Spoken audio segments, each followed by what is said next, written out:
I've been thinking a lot of the best way to start survival skills from Alaska, and I think I may have just found it. Today, we're going to be so in this series, we're going to be going over many different practical survival skills, and things that you can use to better prepare yourself.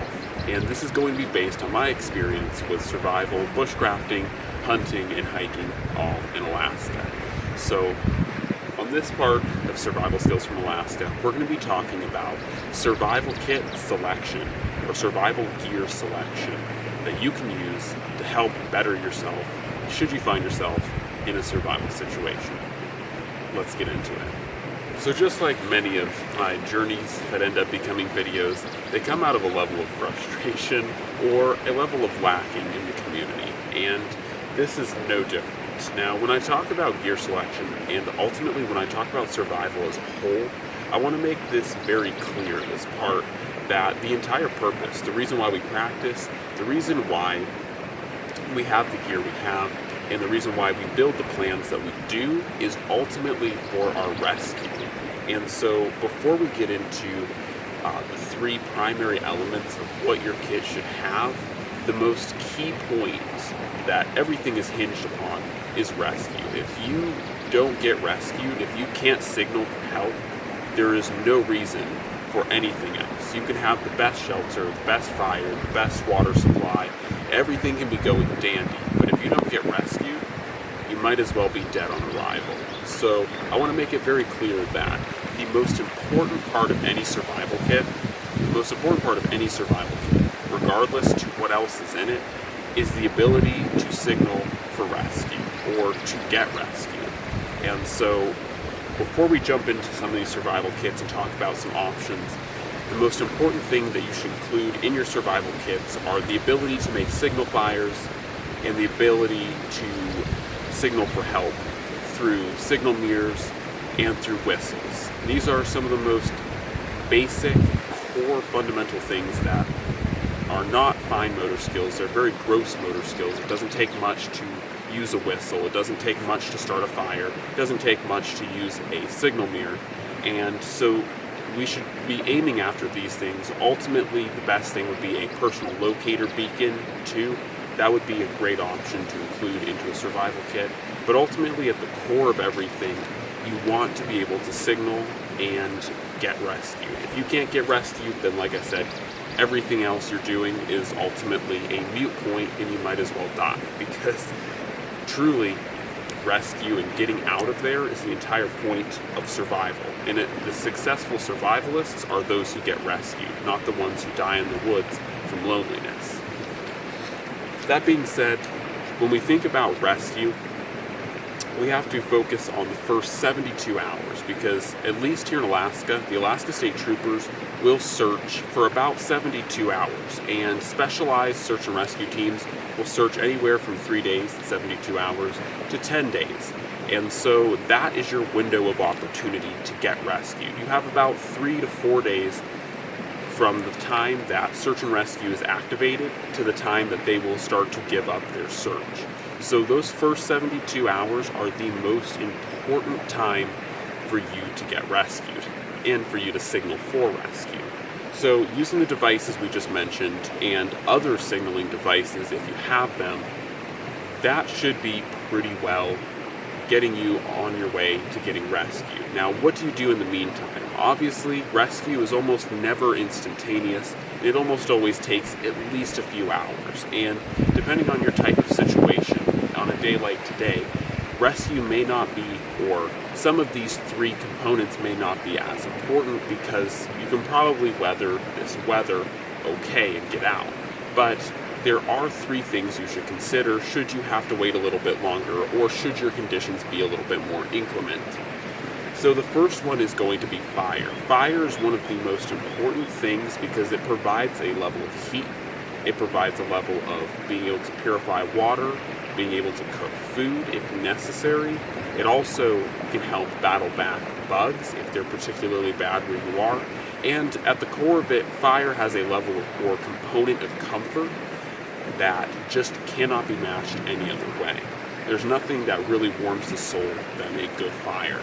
So being able to start a fire is very important, and in addition to this, having the necessary abilities and means to start a fire can also help you with signal fires, which signal fires are probably one of the biggest ways to get someone's attention if they are looking for you, because nothing gets the attention of people faster than seeing a plume of smoke rising out of the forest. So being able to start a fire is very important. And like in this particular kit here, this is my personal survival kit, and this is what I carry on me when I'm out in the woods, as you can tell.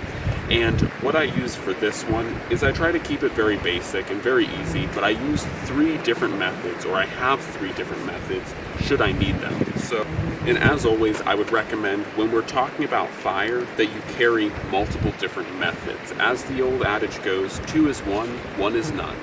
And so I try to carry 3 different fire starting methods, and all of them basically go in a level of severity.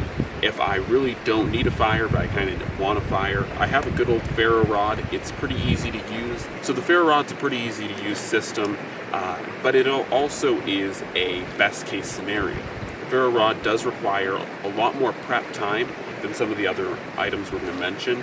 It also is a best case scenario, being that, I have 2 hands to strike it. I have processed my tinder correctly to light on fire. Ferro rods are great and they're pretty foolproof, but they are not the thing that I would solely trust my life on. So next to that, I have just a really basic bunch of survival matches, and of course this is in a waterproof container. Obviously, we don't want matches to get wet, and I have some steel wool in here to help kind of buffer them. But ultimately, I have waterproof matches in a waterproof container with their striker. And I want to make that very clear because I've taken a look at some people's survival kits and they have matches, but there's no striker. And even strike anywhere matches are not as versatile or as strike anywhere as they make their claim to be. It still requires an abrasive surface, so ultimately just going ahead and making sure you have one of those strike boards with your matches is very important. Now, once again, matches are pretty great. They're pretty self-explanatory, and they get the job done pretty well. However, that requires proper setup, and it also requires 2 hands for you to hold the match and the striker and strike.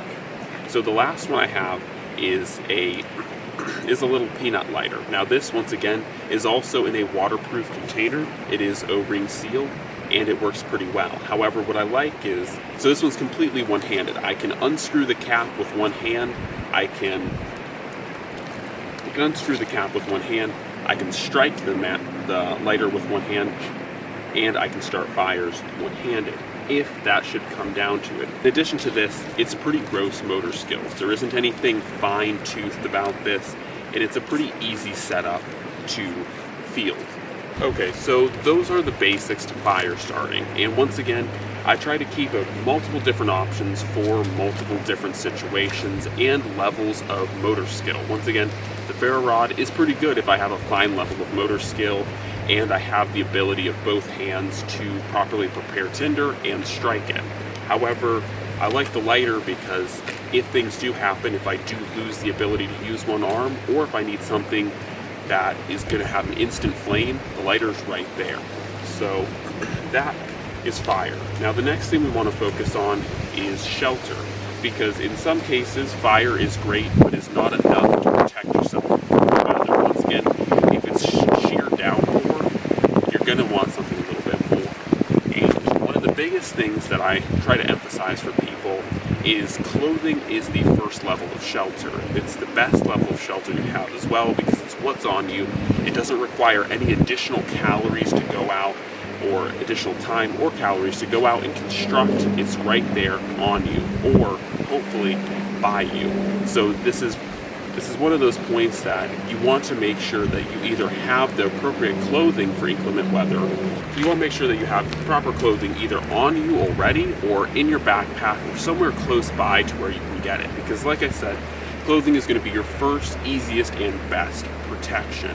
Now, in addition to this, it's very easy to pack in a container like this something like a Mylar blanket. I have a couple Mylar blankets in here of different sizes and thicknesses, and you don't necessarily have to get fancy and build a shelter with them, but you can wrap them around you and they will give you some degree of instant protection, especially from water and wind. So those are the two biggest, things that you fight.